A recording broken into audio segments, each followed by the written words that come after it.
नमस्कार, बहुत स्वागत है आपका। आप देख रहे हैं ग्रांड ज्योतिष सीक्रेट। तुला राशि वालों, कभी सोचा है आपने, जीवन में तकलीफ़ें तो हजार मिलती है। जब भी गोचर में कोई ग्रह थोड़े से गड़बड़ हो जाते हैं और वहीं से तकलीफ़ें मिलनी शुरू हो जाती है। लेकिन जब ग्रह अच्छे हो जाते हैं, बढ़िया बढ़िया जगह बैठ जाएंगे, लेकिन फल कुछ भी नहीं मिलता, तब तकलीफ़ें और बढ़ जाती है। तब लगता है कि प्रभु, क्या हम ही मिले थे आपको दंड देने के लिए? अच्छे तो कर नहीं सकते, सिर्फ बुराई करते हो। तब हम सिर्फ भगवान को ही कहते हैं कि प्रभु, ये क्या हो रहा है, आखिर कब करोगे अच्छा। तब ऐसे में जब आपका मन एकदम से आप परेशान हो जाते हो, जब आपको लगता है जैसे पिछले जन्म में बहुत पाप किए थे वही भोग रहे हैं, आते होगा मन में बात। और जब कुछ अच्छा हो जाता है एकदम से अचानक से, तब सोचते हो जरूर कोई पुण्य होगा, तभी तो सब बेहतर हो रहा है। तो ये चीज़ें होती है, कर्म का फल हमें आज न कल मिल जाता है। लेकिन कई बार क्या होता है, इस जन्म में हम बहुत अच्छे अच्छे कर्म करते हैं, ना कभी किसी को तकलीफ देते हैं, ना किसी को तकलीफ में देखते हैं, बल्कि हर समय आगे बढ़कर उनकी मदद करते हैं, यहाँ तक कि खुद भूखे रह जाते हैं, लेकिन सामने वाले को भोजन जरूर कराते। पर फिर भी जीवन में अगर सुख हो गया, जीवन में अगर सब कुछ हाथ आते हुए भी अंत समय में हाथों से निकल जाए, तब तकलीफें बढ़ जाती है। और तब सिर्फ अपने लिए बस लगता है जैसे हम हार चुके हैं। अब इस हारा हुआ इंसान का क्या होगा? सिर्फ मन में नकारात्मक विचारें आएंगी, सिर्फ मन में तमाम तरह के ऐसी ऐसी चीज़ें आएंगी जो आपको और ज़्यादा परेशान करेगी और ज़्यादा जीवन में तकलीफ़ें बढ़ाएगी। कभी ऐसा सोचा है आपने कि तकलीफ़ों में खुशियाँ ढूंढा जाए? यानी कितना भी कष्ट हो, लेकिन उन कष्ट भरे पलों में अच्छी बातों को याद किया जाए, अच्छी बातों को दोहराया जाए, सबके साथ थोड़ा सा मुस्कुरा लिया जाए। एक बार करके देखिएगा, मन तो हल्का होगा ही और आपकी तकलीफ़ें भी कम होंगी। क्योंकि जब भी आपको लगे आप बहुत परेशान हैं, जीवन में अब सब कुछ बर्बाद, कोई रास्ता नहीं मिल रहा, ब्रह्मांड में राजयोग पर राजयोग बन रहे हैं, पर ये लॉकडाउन तो सब कुछ डुबा कर रखा हुआ है। हालांकि लॉकडाउन है तो फिर भी बेहतर है, क्योंकि तड़प तड़प के मरने से अच्छा है कि थोड़ा आनंद भरे पल को जी लिया जाए। अब आप कहेंगे आनंद कहाँ? आनंद मिलता नहीं है, आनंद को ढूंढना पड़ता है। तकलीफें मिल जाती है बिन मांगे मुराद की तरह, ये भी सत्य है। तो ऐसे में बहुत बार देखिए, हमारा जो जीवन होता है वो कर्मों पर आधारित ही होता है। 70-80 करोड़ योनियां हैं और यहाँ पर न जाने कितने कितने जन्मों का पाप और पुण्य भोगने के लिए हम मनुष्य जन्म लेते हैं। अब ऐसे में आप सोचेंगे, क्या कर्म का फल भोगने के लिए सिर्फ मनुष्य ही जन्म? नहीं, जन्म तो तमाम तरह के आए और गए, पर इस जन्म में भी अच्छी चीज़ें भी मिलती है और बुरी चीज़ें भी। कई बार आपने देखा होगा, एकदम से लोगों की ज़िंदगी बदल जाते हैं, रातों रात एकदम से किस्मत वाले हो जाते हैं, धनवान हो जाते हैं, सब कुछ बेहतर हो जाता है जीवन में। लेकिन रातों रात कंगाल होते हुए भी आपने लोगों को देखा होगा। आप देखते होंगे बड़ी सी गाड़ियों में घूमते हैं, महंगे महंगे कपड़े पहनते हैं और कर्जों से तरद हैं, बैंक के करोड़ों करोड़ लोन लेके बैठे हुए हैं। जिस दिन इनकी कंपनी गई उस दिन ये रोड पे आ जाते हैं। ऐसा भी होता है, लोगों को पता नहीं है कि उसके अंदर क्या हो रहा है, वहाँ पर कौन सा दर्द है और कौन सा दर्द छुपाए ऐसो आराम शानो शौकत की ज़िंदगी दूसरों को दिखा रहे हैं। ऐसा नहीं है कि हर कोई कर्जों में ही जीते हैं, बहुत कोई के पास अपना भी होता है, बहुत कोई कर्ज लेके सुख ऐश्वर्य से पूरा लाइफ ही बिता देते हैं। सब कुछ होता है, सब कुछ कर्मों का ही फल है। अब ऐसे में एक कहानी के माध्यम से हम आपको समझाना चाहेंगे कि कैसे कर्मों का फल आज ना तो कल भोगना ही पड़ता है। वैसे भी आज हमें आपको ज्योतिष नहीं बतानी, आज हम सिर्फ आपको मोटिवेट करना चाहते हैं, आज हम सिर्फ आपके मनोबल को उठाना चाहते हैं। एक फौजी था, उसके माँ नहीं थे, बाप नहीं था, शादी नहीं हुई, बच्चे नहीं, भाई नहीं, बहन नहीं, अकेला ही कमा कमा के फौज में जमा करता जा रहा था। तो थोड़े दिन में एक सेठ जी जो फौज में माल सप्लाई करते थे, उनसे उनका परिचय हो गया, दोस्ती हो गई। अब सेठ जी ने कहा, जो तुम्हारे पास पैसा है वो उतने के उतने ही पड़ा है, तुम मुझे दे दो तो मैं कारोबार में लगा दूं और पैसे का पैसा बढ़ भी जाएगा, तुम्हें मैं ब्याज दूंगा। अब फौजी ने सेठ जी को पैसे दे दिए। सेठ जी ने कारोबार में तमाम पैसे लगा दिए। कारोबार उनका चमक गया, खूब कमाई होने लगी, कारोबार बढ़ गया। थोड़े दिन में लड़ाई लग गई और लड़ाई में बेचारा फौजी घोड़ी पर चढ़कर लड़ने गया। घोड़ी इतनी बदतमीज थी कि जितनी जोर जोर से लगाम खींचे उतना ही तेज भागे। खींचते खींचते उसके पत्थर गलफर तक कट गए, लेकिन वह दौड़ दौड़ कर दुश्मनों के गोल में जाकर खड़ी हो गई। अब दुश्मनों ने वार किया और फौजी भी मर गया, घोड़ी भी मर गई। अब सेठ जी को मालूम हुआ कि फौजी मर गया तो सेठ जी बड़े खुश कि उनका अब तो कोई बारिश नहीं है, अब हमको पैसा भी नहीं वापस करना पड़ेगा, अब तो मेरे पास पैसा भी हो गया, मेरा कारोबार भी चमक गया और लेने वाला भी नहीं रहा। अब सेठ जी तो खुश हुए ही। तब तक कुछ दिन में सेठ जी के घर में लड़का पैदा हुआ। अब सेठ जी और खुश कि भगवान की बड़ी दया है, पैसा भी हो गया, कारोबार भी बड़ा हो गया और लड़का भी मिल गया और लेने वाला भी मर गया।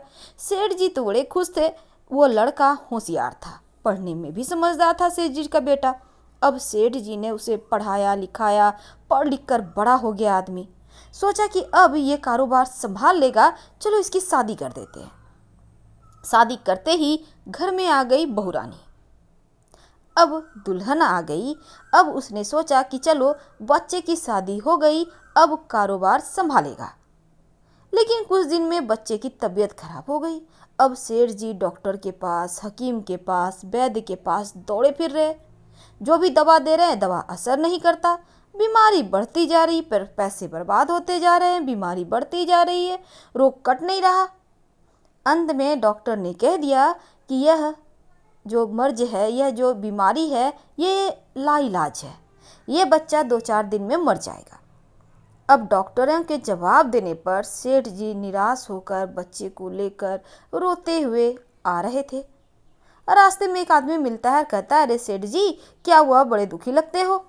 सेठ जी ने कहा, ये बच्चा जवान था, हमने सोचा बुढ़ापे में मदद करेगा, अब ये बीमार हो गया शादी होते ही।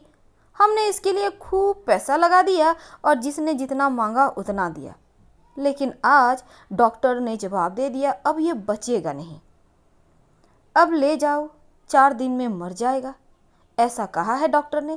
तब वो आदमी कहता है, अरे सेठ जी तुम दिल क्यों छोड़े जा रहे हो, मेरे पड़ोस में एक वैद्य जी दवा देते हैं, 2 आने की पुड़िया खाकर मुर्दा भी उठ खड़ा होता है, जल्दी से तुम वैद्य जी से दवा ले आओ।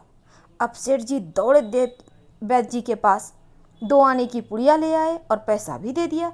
अब पुड़िया ले आए, बच्चे को खिलाई, बच्चा पुड़िया खाते ही मर गया। अब बच्चा मर गया। अब सेठ जी रो रहे हैं, सेठानी रो रही है, बहुरानी भी रो रही है, पूरा गांव रो रहा है। गांव में शोर मच गया। बहुरानी सेठ की कमर जवानी में टूट गई, सब लोग रो रहे हैं। तब तक एक महात्मा जी जाते हैं वहां पर और उन्होंने कहा, भाई तुम लोग क्यों रो रहे हो, काहे का रोना धोना। लोग कहते हैं, इस सेठ का एक जवान लड़का था, वो भी मर गया, इसलिए सब रो रहे हैं, सब दुखी हैं। तब महात्मा कहते हैं, सेठ जी रोना क्यों, महाराज जिसका जवान बेटा मर जाए वो रोएगा नहीं तो क्या करेगा। तब महात्मा कहते हैं, वो आपको क्यों रोना। सेठ जी कहते हैं, मेरा बेटा मर गया तो किसको रोना। तो महात्मा कहते हैं, उस दिन तो आप बड़े खुश थे। सेठ जी कहते हैं, किस दिन। महात्मा कहते हैं, फौजी ने जिस दिन पैसा दिया था। सेठ ने कहा, हाँ कारोबार के लिए पैसा मिला था, खुशी तो थी। महात्मा कहते हैं, और उस दिन तो आपकी खुशी का ठिकाना ही नहीं था। सेठ कहते हैं, किस दिन। महात्मा कहते हैं, अरे उस दिन जिस दिन फौज मर गया था। सोचा कि अब तो पैसा भी नहीं देना पड़ेगा, माल बहुत हो गया, कारोबार खूब चमक गया, अब देना भी नहीं पड़ेगा, बड़े खुश थे। सेठ कहते हैं, हाँ महाराज खुश तो था। तो महात्मा कहते हैं, और उस दिन तो आपकी खुशी का ठिकाना ही नहीं था, पता नहीं कितनी मिठाइयाँ बट गई। सेठ जी कहते हैं, किस दिन। अरे जिस दिन लड़का पैदा हुआ था। सेठ जी कहते हैं, महाराज लड़का पैदा होता है तो मिठाइयाँ तो बटती ही है, सब खुश होते हैं, तो क्या हुआ। अब महात्मा कहते हैं, उस दिन तो खुशी से आपके पैर जमीन पर नहीं पड़ते थे। सेठ जी पूछते हैं किस दिन? अरे जिस दिन बेटे ब्याहने जा रहे थे। अब सेठ जी कहते हैं महाराज बेटा का ब्याह होगा तो खुशी तो होगी ना। तो हर आदमी खुश होता है, मैं भी खुश था। महात्मा कहते हैं तो जब इतनी बार खुश हो गए तो जरा सी बात के लिए क्यों रो रहे हो? सेठ जी महाराज ये जरा सी बात है, जवान बेटा मर गया, जरा सी बात है। महात्मा कहते हैं अरे सेठ जी वही फौजी पैसा लेने के लिए बेटा बनकर आया था। पढ़ने में, लिखने में, खाने में, पहनने में, शौक में, श्रृंगार में जितना लगाना था लगा लिया। शादी ब्याह में सब लग गए और ब्याज दर ब्याज लगाकर डॉक्टरों को दिलवा दिया। अब जब 2 आने पैसे बच गए तो वो भी वैद्य को दिलवा दिए और पुड़िया खाकर चल दिया। अब कर्मों का लेना देना पूरा हुआ। अब सेठ जी कहते हैं हमारे साथ तो कर्मों का लेन देन था, चलो हमारे साथ जो हुआ सो हुआ, लेकिन वो जवान बहुरानी घर में रो रही है, जवानी में उसको धोखा देकर विधवा बनाकर चला गया, उसका क्या जुर्म था भला? उसने क्या गुनाह किया था? तब महात्मा कहते हैं यह वही घोड़ी है जिसने जवानी में उसको धोखा दिया, इसने भी जवानी में उसको धोखा दे दिया। तो ये था सभी साधु संतों का कहना है, जो लेखा जोखा है ना, समझदारी से भवसागर पार लगाइए, क्योंकि लेखा जोखा यहीं पर सबका तय होता है, किसने क्या कब किया, क्यों किया और उसका क्या फल मिलेगा। आपने बहुत लोगों को देखा होगा पूरे लाइफ में सिर्फ बुरे ही कर्म किए हैं, बहुत पैसा कमाया और लास्ट में बेड पे पड़ के तमाम खर्च करवा के चल दिए। ये क्या था? यही तो है लेखा जोखा। अभी के दुनिया में कुछ अलग हो गया है, लेकिन आज हम आपके दिल को दुखाने नहीं आए। हम सिर्फ ये बताने आए हैं कि किसी भी बात को लेकर ज़्यादा तकलीफ मत पालिए, छोटी छोटी बातों में खुशियाँ ढूंढिए, क्योंकि खुशियाँ कोई नहीं देगा, आपको ढूंढना होगा। आपको लगेगा बहुत तकलीफ है, सब मिलके बहुत मुफलसी में जी रहे हैं, नमक रोटी खाने को लाले पड़ गए, पर चिंता ना करें, धीरे धीरे सब ठीक हो जाता है। जितने से आपके जीवन में तकलीफ है वो भोग लेंगे तो फिर तकलीफ का तो ख़त्म हो जाएगा ना सब, फिर तो अच्छा ही वक्त आएगा। इसलिए हमेशा पॉजिटिव रहें, पॉजिटिव सोचें और अच्छों के साथ अच्छा ही होता है। आप सोचेंगे बोलना आसान है, बोलना आसान नहीं, हम सिर्फ आपको ये बताने की कोशिश कर रहे हैं कि जीवन में जो आप पाना चाहते हैं वही आपको मिलता है। एक बार अच्छी चीज़ें पाकर तो देखिए, कोशिश तो करके देखिए, बार बार प्रार्थना कीजिए उस प्रभु से, प्रार्थना स्वीकार जरूर होती है। फिलहाल हम विदा लेंगे, पसंद आए तब लाइक कर सब्सक्राइब करें। हर हर महादेव, धन्यवाद।